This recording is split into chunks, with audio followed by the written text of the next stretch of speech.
Dans cette vidéo, nous allons parler de la validation de données. Lorsque vous travaillez sur Excel, il arrive de fois que vous souhaitez demander à l'utilisateur de taper un certain type d'information. Alors là-dessus, nous pouvons créer une validation de données pour dire que uniquement ce type de données sera pris en compte dans cette plage de cellules par exemple. Pour ce faire, nous allons sélectionner, nous nous positionnons là, nous allons sélectionner jusqu'au niveau de 15. Nous allons sur l'onglet données et nous allons prendre, voilà, le bouton qui est juste là, validation de données. On clique dessus et nous prenons validation de données. Nous avons la fenêtre qui s'affiche avec trois onglets, options, messages, alerte. Nous allons nous positionner dans options.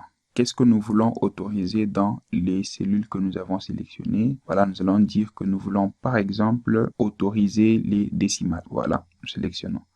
Alors, les données qui doivent être entrées, nous devons préciser quelles sont les données qui doivent être entrées. Ou soit quelle est la plage de données qui peut être acceptée. Ou quelle est la condition à remplir lorsqu'on va remplir ces cellules. Voilà, il y a différentes conditions, comprises entre, non comprises entre, égales, différentes, supérieures, inférieures, et ainsi de suite. Nous allons dire qu'il nous faut une valeur comprise entre, c'est quoi la valeur minimum? Soit je peux taper la valeur à partir de mon clavier, je peux dire 3, ou soit je peux cliquer juste là sur le bouton, ça va me réduire la fenêtre pour me permettre de sélectionner. Je peux dire le contenu qui sera dans cette cellule. Alors je peux revenir et je supprime ça par exemple. Et je dis maximum, soit je tape une valeur 5, ou je peux prendre, je réduis et je prends là-bas, J2 et K2. Et là, je vais dire ignorer si vite, c'est-à-dire que s'il n'y a aucune valeur, on va ignorer.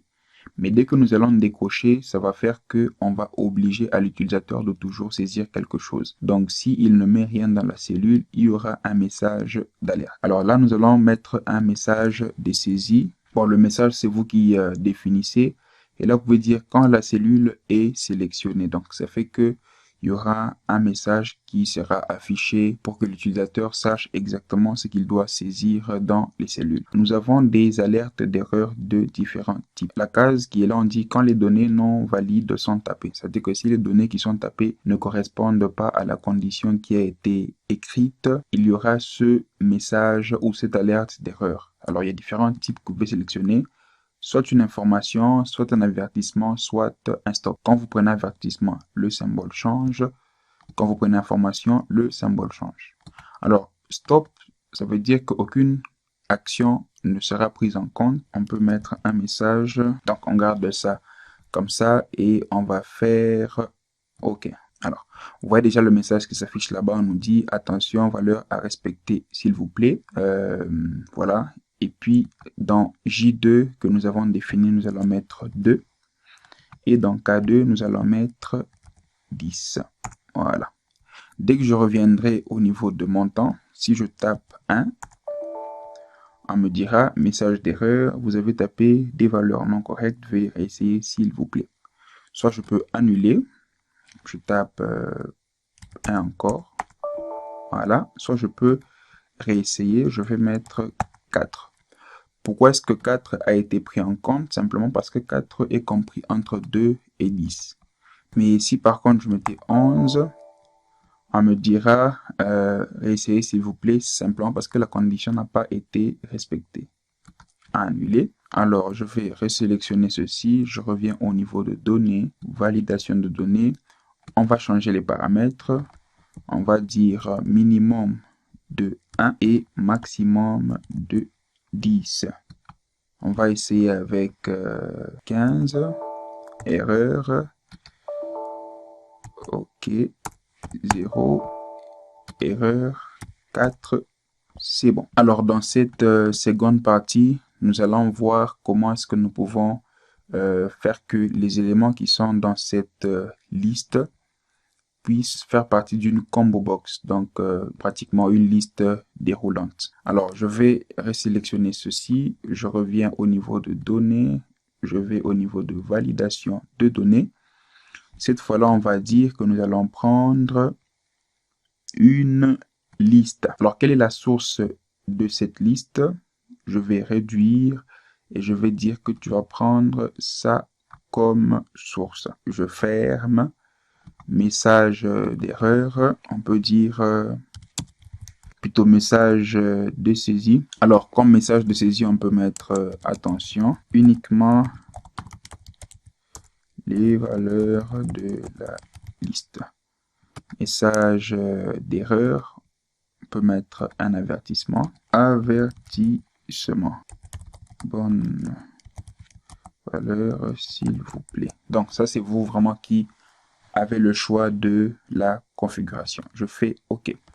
Directement, le message va s'afficher là-bas et à côté, nous aurons une flèche. Lorsque nous cliquons sur la flèche, on sait voir et on peut choisir les différents modes de paiement que nous pouvons avoir. Donc, soit par chèque, soit par virement.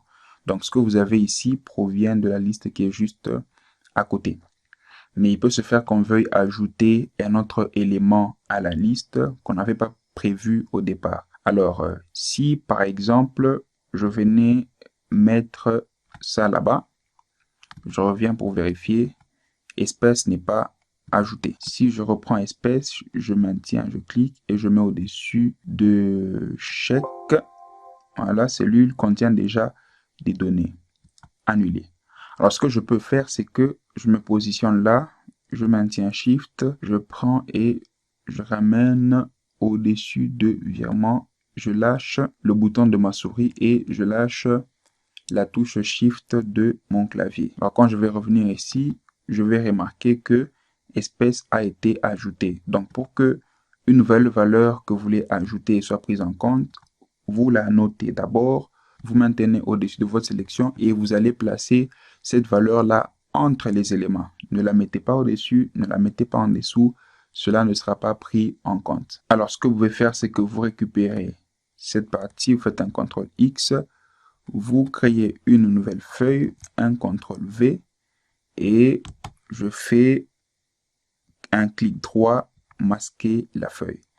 Quand je reviens sur la feuille 1, il n'y a aucune liste, mais je peux toujours voir que les éléments de validation sont toujours présents.